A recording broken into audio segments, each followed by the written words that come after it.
Right. I spoke yesterday regarding the Ohio SAFE Act, a measure designed to protect children from experimental surgeries and drugs. It passed both chambers overwhelmingly of the Ohio General Assembly, but Republican Governor Mike DeWine vetoed it last Friday.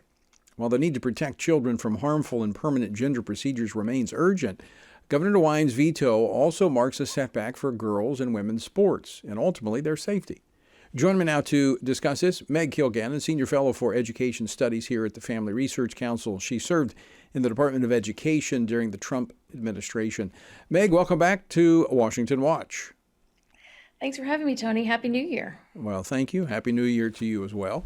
Last week, in vetoing House Bill 68, the SAFE Act, Governor DeWine admitted that he didn't even look at the sports issue. Explain that portion of the bill and why that's a major oversight on behalf of the governor. Just when you thought you couldn't be more insulted by that performance, it got more insulting as it went on. The sports portion of the bill was authored by Jenna Powell, Representative Jenna Powell, and our viewers may remember her from the Pray Vote Stand Summit and many other engagements with Family Research Council. She's a fantastic pro-life hero in Ohio, and she wrote this bill to protect women and girls in sports. And it very simply establishes that we're going to have teams for women and we're going to have teams for men, teams for girls and boys in the younger grades. It included both K-12 and university level sports. And it said that we're going to protect women's opportunities in sports. So when Governor DeWine dismissed this aspect of the bill as affecting only a tiny handful of people, that really tells you how biased his approach to this entire issue was. Because he's clearly, when he says a tiny, tiny handful of people, he's thinking only of the transgender identified athletes who might be playing sports, a subset of a subset, right?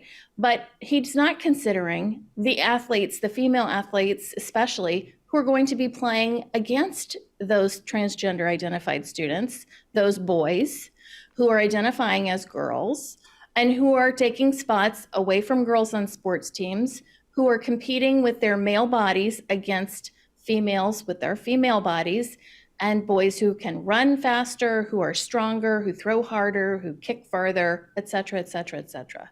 So it was not a small matter. Well, I was a little confused by his comments because if you actually look at the sports, and I'll be very candid, I don't talk a lot about it. I'm not big on the sports thing, but it's an issue. I think the bigger issue is the standpoint of these surgical, irreversible surgeries and drugs that are being pushed onto these kids.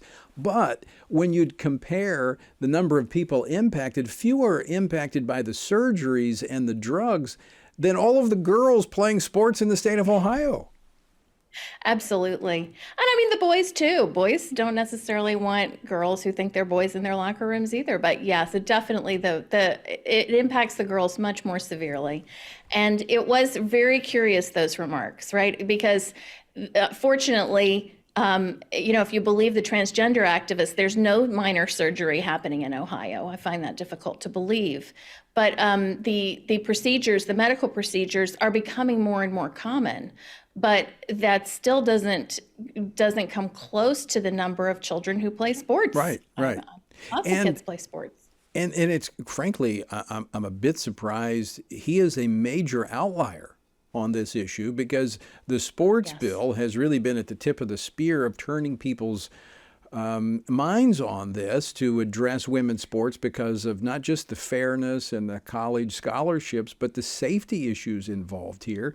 And as they've looked under the hood, then they've said, hey, there's a lot more here, and that's where we've turned to these SAFE Acts. Well, I always loved this bill, including the sports with the gender procedures, because it really showed a momentum that was going forward on our side, a momentum that is real. We have had the issue separated, the medical aspects and the sports aspects separately. This bill rolled them all together, and it was showing that, yes, we as a country, we have come to terms with this. We are not doing this anymore. And in Ohio, we're not doing either one of these things. We're not going to waste our time with two bills. We're going to do this with one bill because we know that this is what the overwhelming majority of Ohioans want for their families and for their children. And so for him to veto this is just beyond absurd. Well, it's not over. We had Representative Click on yesterday, who is the author of House Bill 68, and he said the override effort will begin next week. And so what do our viewers and listeners in Ohio need to do? Well, they need to reach out to their state representatives and their state senators and congratulate them and expect them to override this veto, but call them and make sure they're going to do it and thank them for their work so far.